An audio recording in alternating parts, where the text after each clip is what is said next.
The journey to Mrs. International continues. I am super excited to give you guys a little bit of an update today and share with you what has been going on over the last several months as I've been preparing to compete in my first pageant. The pageant is quickly approaching and I'm very excited, and I wanted to give you guys a little update, keep you in the loop of what's been going on and what I've been working on, as it's been such an expansive learning experience. More so than I expected when I originally accepted the title as Mrs. Utah International. I knew that this was for me, as I discussed in a previous podcast episode when I announced that I was Mrs. Utah International. This felt like something that I was called to do. This felt very in alignment. It's hard to explain, just this nudge that I got of, you should do this, you should pursue this and see where it takes you. And as I've evolved on this journey and I've continued forward and been going through pageant prep, I've expanded and grown in such an unexpected way. I never anticipated that competing in a pageant would help me grow so much as an individual and help me evolve my soul and evolve my brand and just really expand as a human. I think a lot of people from the outside looking in, you anticipate a pageant is just putting on some fancy makeup, putting on some fancy dresses, and walking across the stage and hoping that you get picked as the quote unquote beauty queen, right?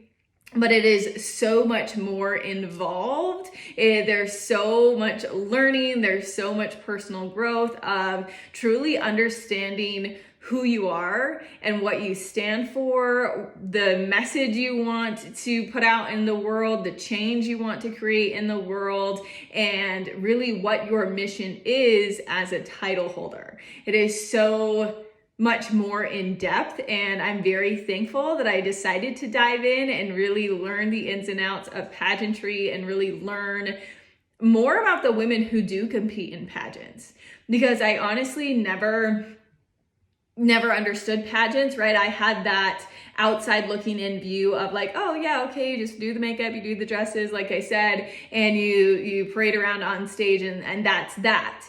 That was the perception that I had of pageants. But now I have such a deeper understanding and respect and appreciation for women who compete in pageants and the work that they're doing in their communities and the work that they're doing in the world to truly make a difference on something that is important to them. And that is really a huge piece as to why I personally decided to say yes to this pageant. Is I have a mission on my heart, and I've had a mission on my heart for the last 15 years, that I want to be the one to start this important conversation around self-harm and be the one to really educate the public on what self-harm is and the prevalent problem of it. But awareness to me is not enough. Like, okay, we can say self-harm is an issue. 1 in 6 girls will struggle with self-harm, but what are we doing about it? What is the solution? What is the answer to get these numbers to not be so glaring and have self-harm and suicide continue to be on the rise? Like, what is the actual solution?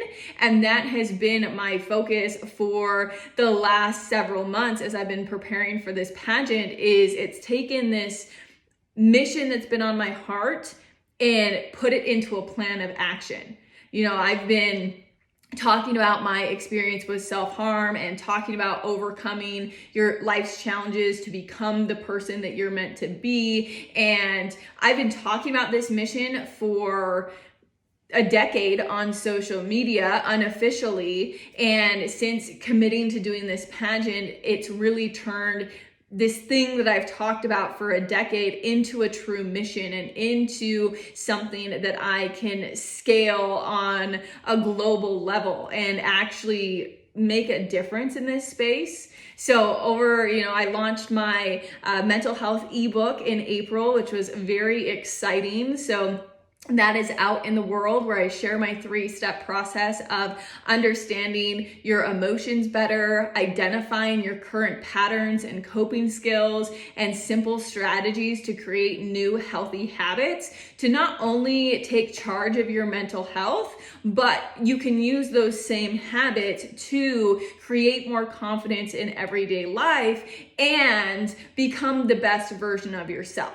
And I walk you through my exact process of what I had to do to heal from struggling with self-harm, to pay attention to the habits and the patterns that I was currently utilizing that weren't healthy and weren't serving me, and then how to shift those bad habits and bad coping skills into positive emotional coping skills to help me process the hard emotions and life's challenges in a healthy way.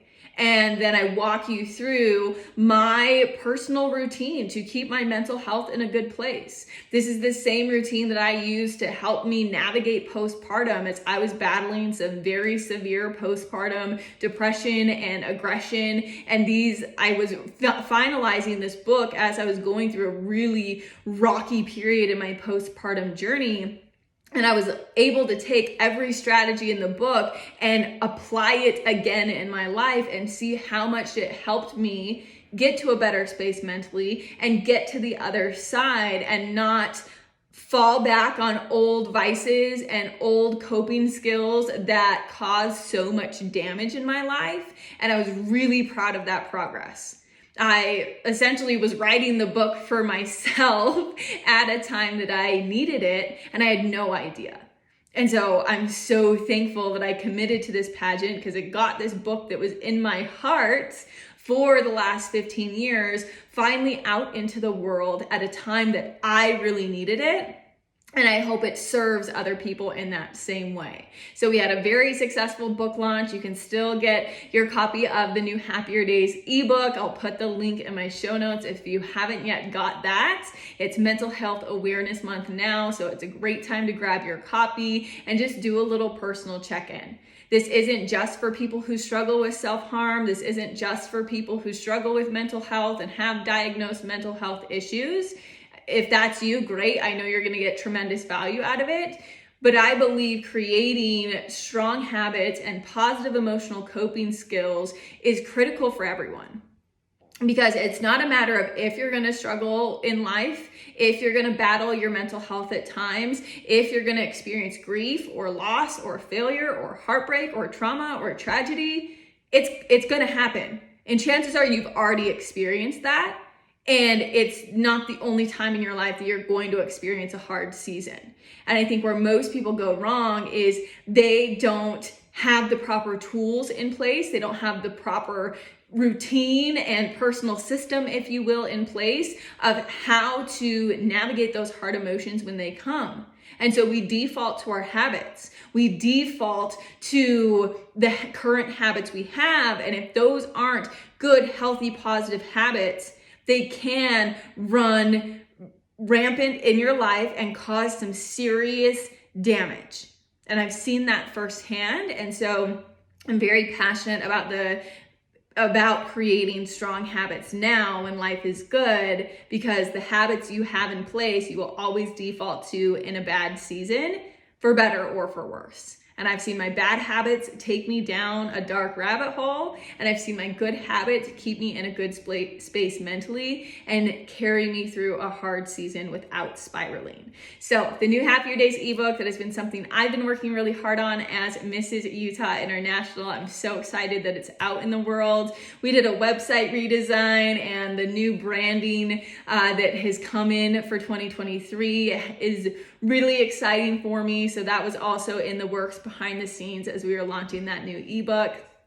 And the Happier Days podcast that you're listening to now, this was also something that I started as Mrs. Utah International to get my Happier Days legacy project out into the world. And it's so cool to see that this podcast has listeners in 13 countries. So huge shout out to you. If you are listening to this, you are a listener, and we are officially in 13 countries. I love seeing this podcast grow. I love the tags that I see on Instagram as you guys share this with your networks and share your takeaways from your favorite episodes. It means the world to me, and I love hearing that you're thankful for this podcast and the messages I get of the insights that I shared and how it helped you. I'm super thankful for that.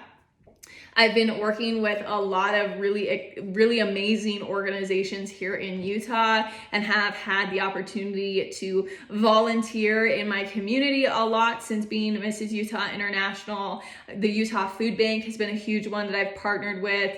The 512 Foundation, I've been working with them for the past couple months. I'm honestly sad they just broke for summer because they provide meals for kids on the weekends during the school season, so kids don't go hungry over the weekend, so they take a break during the summer months. And so I'm like low-key sad that I don't get to see them every week and go pack meals with them every week, but I will be excited to go rejoin them in the fall once school is back in session and continue to provide meals for kids on the weekends so they don't go hungry. So that's been an incredible organization to work with.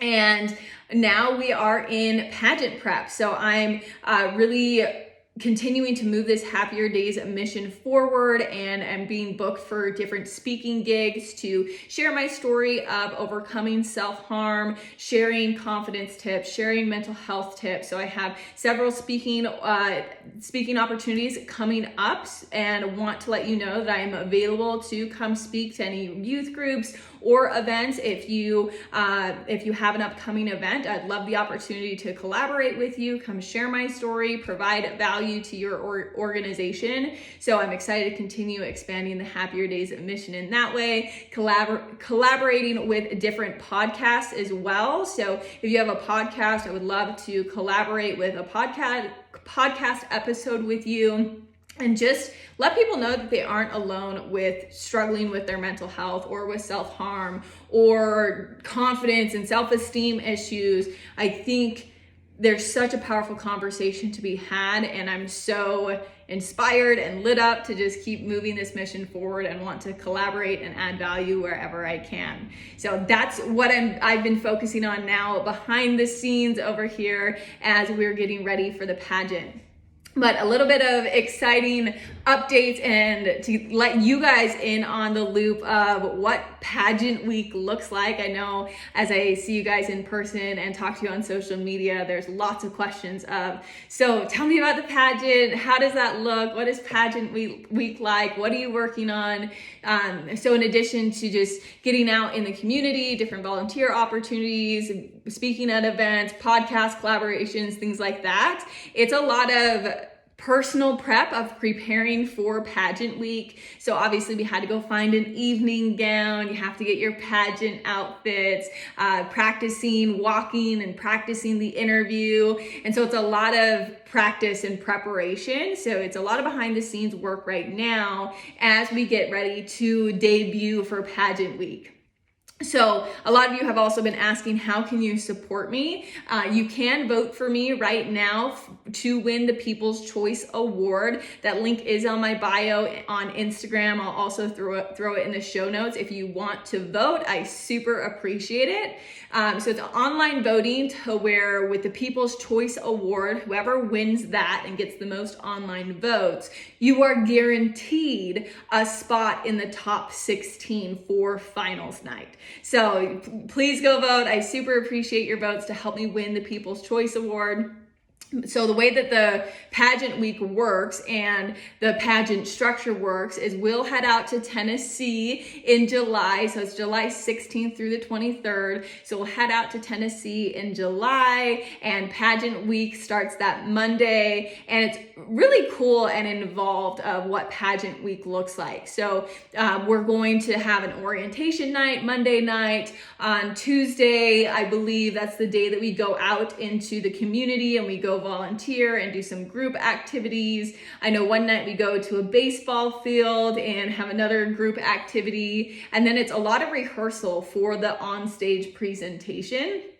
So the competition is actually on Friday and Saturday. So you have your first round on Friday night and everyone competes, and there's 3 sections that you compete in. So you do an interview where you go interview with 5 judges talking about your platform. I'll talk about my Happier Days mission, the ebook, the podcast, and the work that I'm doing to make this change in the mental health community and educate and provide these tools and strategies to help people take charge of their mental health and create that confidence in everyday life. So you'll interview with the judges, and then you have a fitness wear competition. So just showing your health and showing your fitness.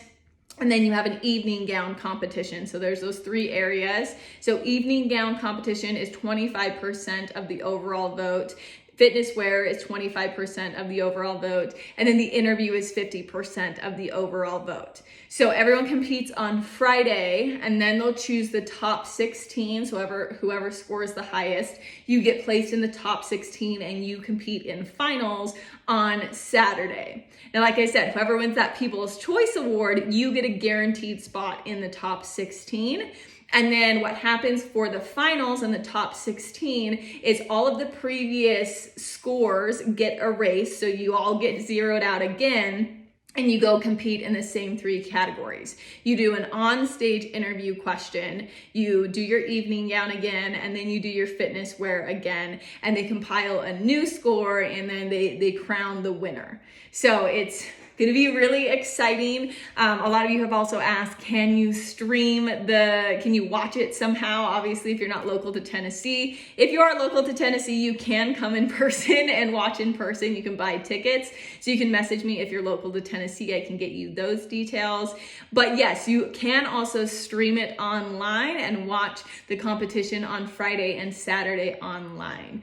So I'm excited. Like I said, I've learned a lot. I've grown a lot.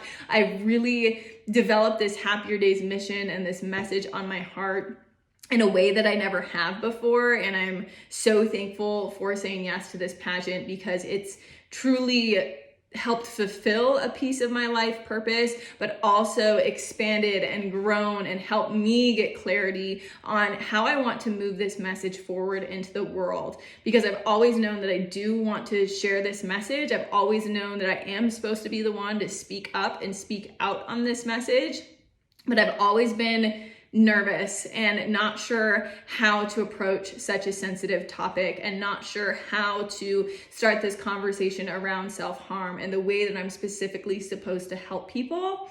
And so saying yes to this pageant has given me clarity of what I want this to look like, who I want to help, the message that I want to share, and I'm just really thankful for it.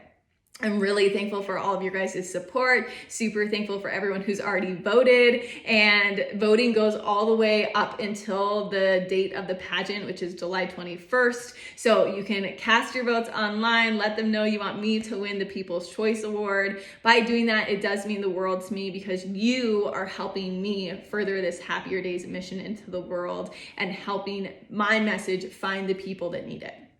Because I know when I was struggling as a teenager and I was in the thick of my depression and struggling with my self-esteem and hating myself because of the scars on my legs, and I was convinced my life was going to be filled with sadness and shame forever.